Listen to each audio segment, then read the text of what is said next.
Hi, you guys. So this is getting very messy. I'm going to let you guys hear King Jives explaining the fraud case, and then Darryl Moore. He went live today as well. Go over to his channel to hear the full video. It's about an hour long. You definitely want to hear the video if you're following all this drama. I'll see you guys in the next video. On the stand to testify for my mother for some stuff that was about $160,000. Again, I didn't have a lawyer at the time because I really should have to pay back shit, but whatever. I really shouldn't have had to pay back anything, but it is what it is. Because when you don't have a lawyer, that's what happens. So I got up to testify for my mom. The judge, and this is on record, this is in court records.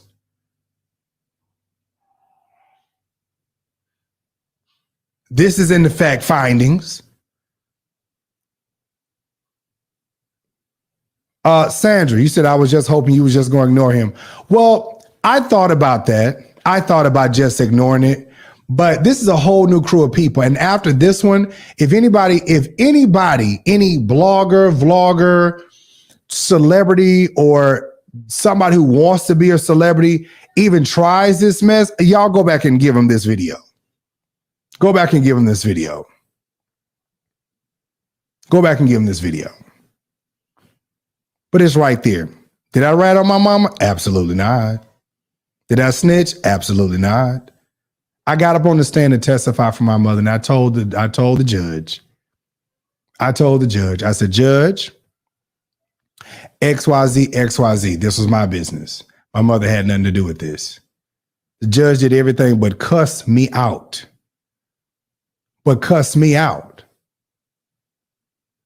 My sister Miko was right there. Did everything but cuss me out.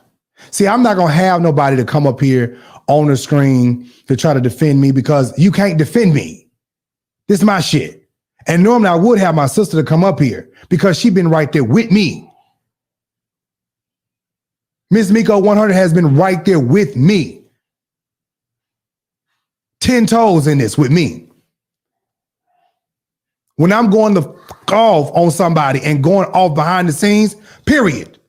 She been right there. All right, Mark, we ain't gonna do this. No. Vice versa. I'm the same way with her. But I got on the stand and I testified and I told the judge. I said, Judge, this is my business. This business ain't got nothing to do with her. And the judge told me, oh, you just trying to tick up for your mama. You just trying to tick up for your mama. Because you her son. And I should lock you up. That's what the judge told me. That's in the record. That's in the record. That's in the record. That's in the transcripts. That's what the judge said to me. So then he said to the state, what should you do? What should we do? And the state was just sitting there like, well, Judge, I mean,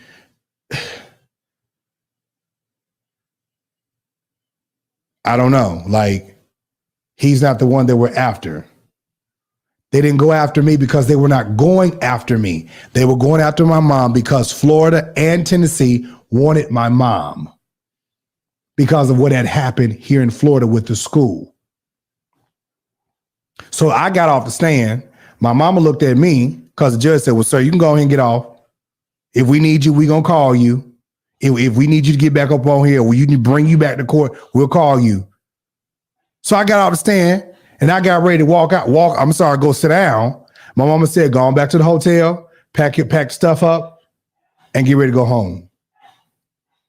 First of all, I was fucked up because I had to leave my mother there because I didn't know what was going to happen. Okay? Didn't know what was going to happen. So again, my mother got caught up on a technicality of communication. It's right there in the transcripts. It's right there in the transcripts.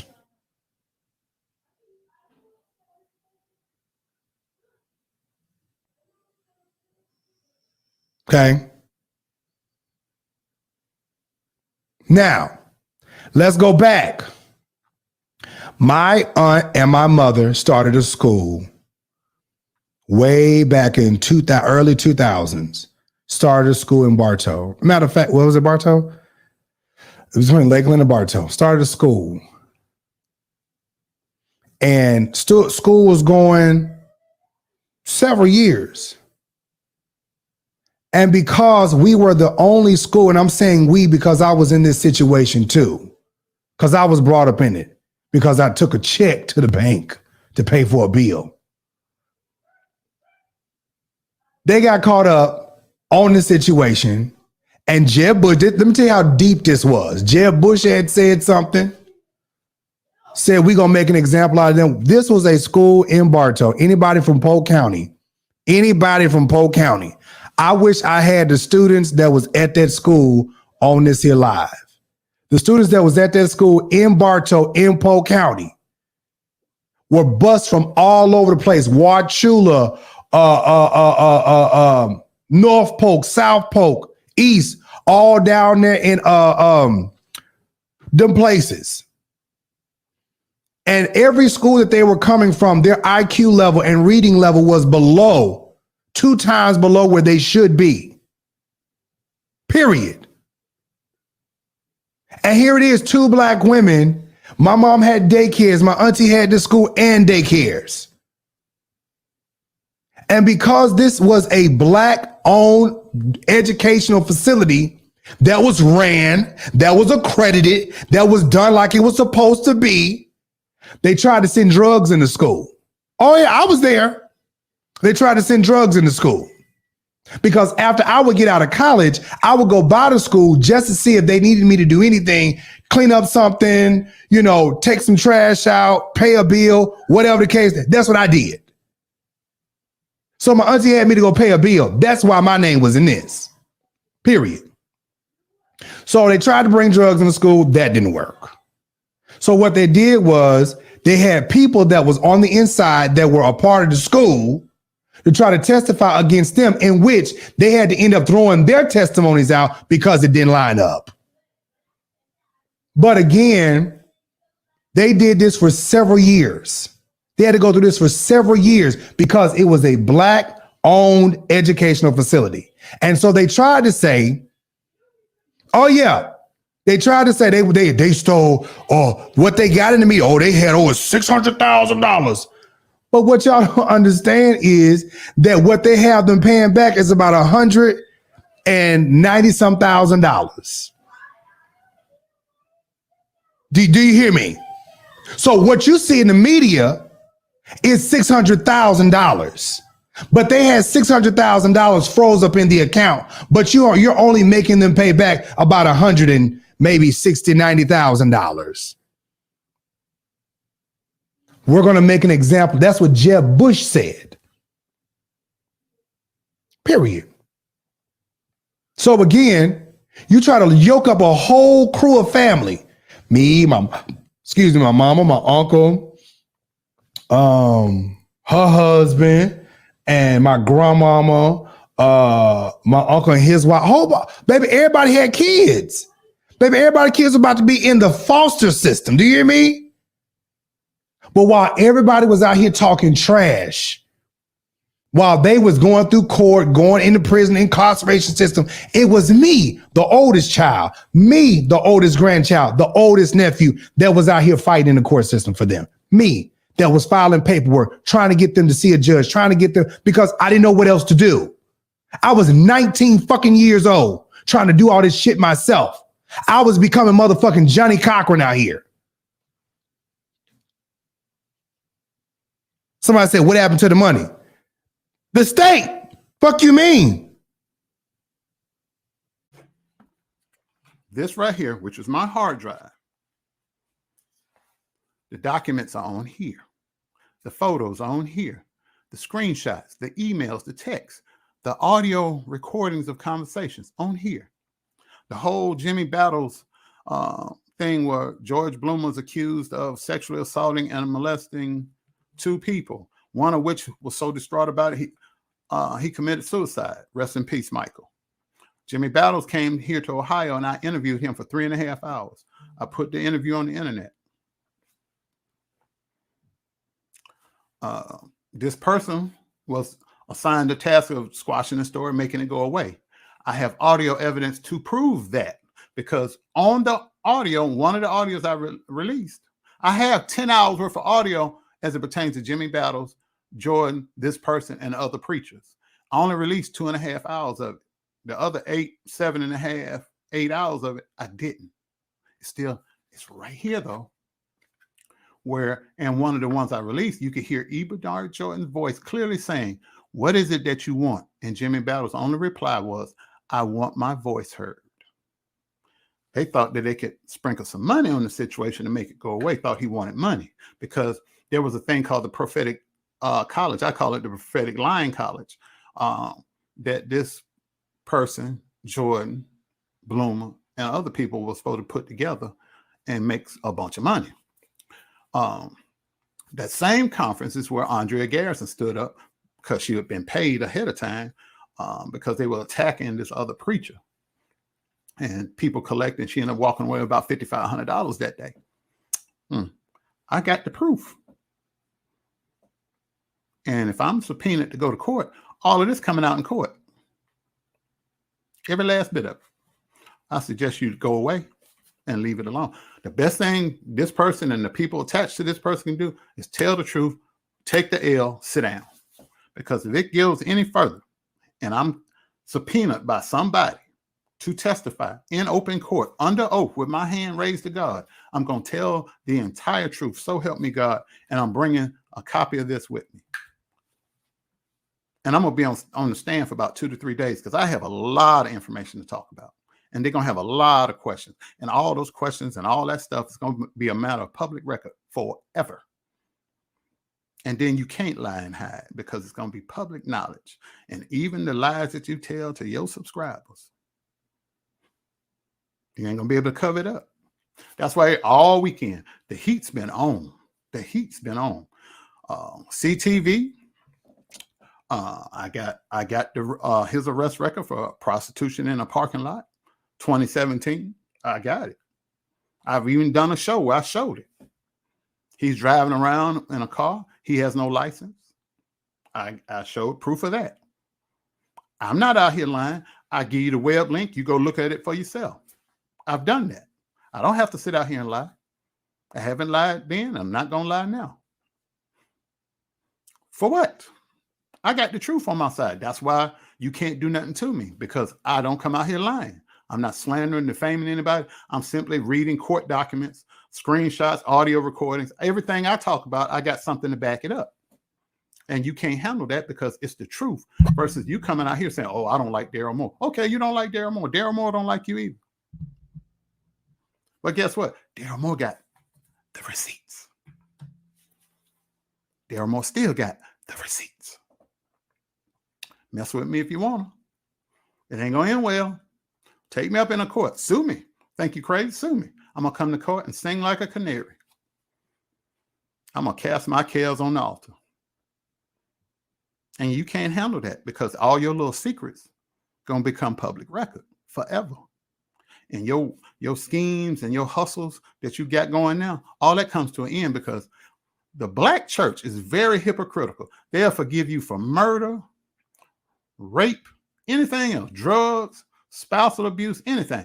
But if they find out that you are a gay person, they will never forgive you. Them women will turn on you like the weather.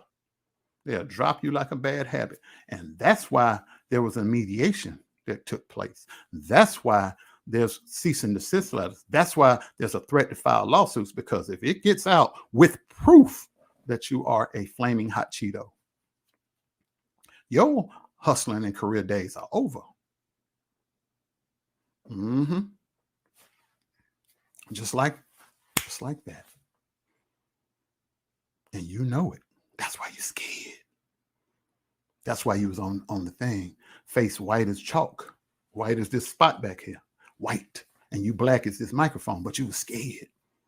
You had a suit on and you was looking straight ahead, scared. Because you know the end is right here. The end, right here. But see, oh, he's just an insignificant vlogger. He's clout chasing. But see, Tasha K got almost 1 million subscribers. Armand Wiggins got over 500,000, close to 1 million now, I think.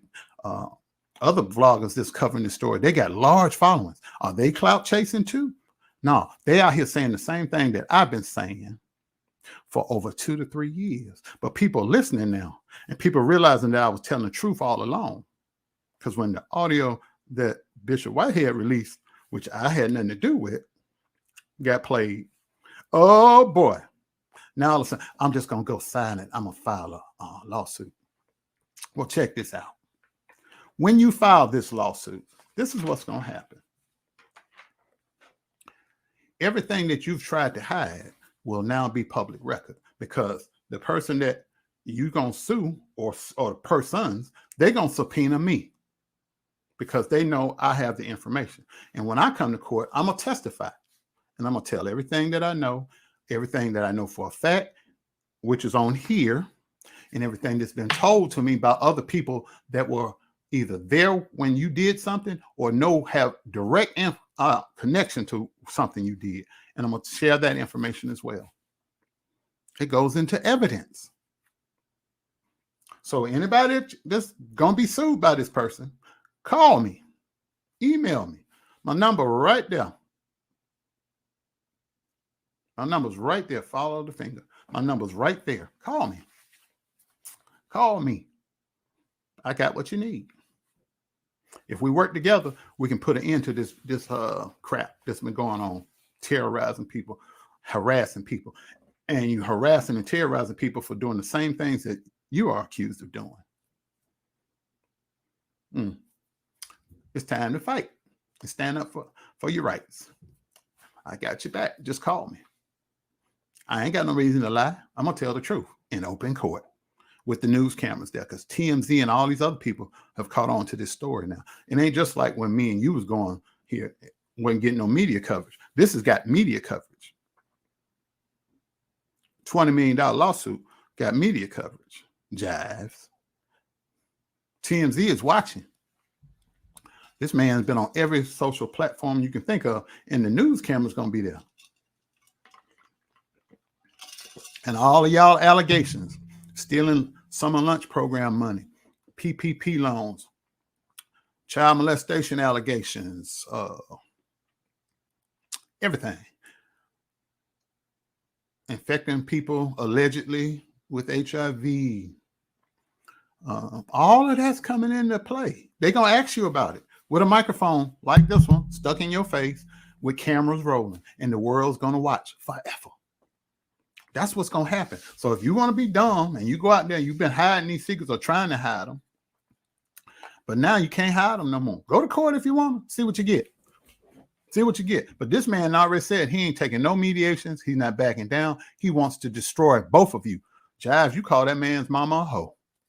And I saw the video for the first time yesterday. Best thing, like I told your sister when I talked to her, I said, Demario Kawan Jives needs to apologize to that man for calling that man's mama a hoe. He needs to apologize immediately, and he needs to distance himself from this person, because if he's attached to this person, he's going to get what this person's getting. That's what's going to go down. So you make up your mind and you do what you're going to do, but it ain't going to end well. I can tell you that much. It ain't going to end well at all, sir. No, sir. It ain't going to end well. Oh, praise his name. And it is called Jesus.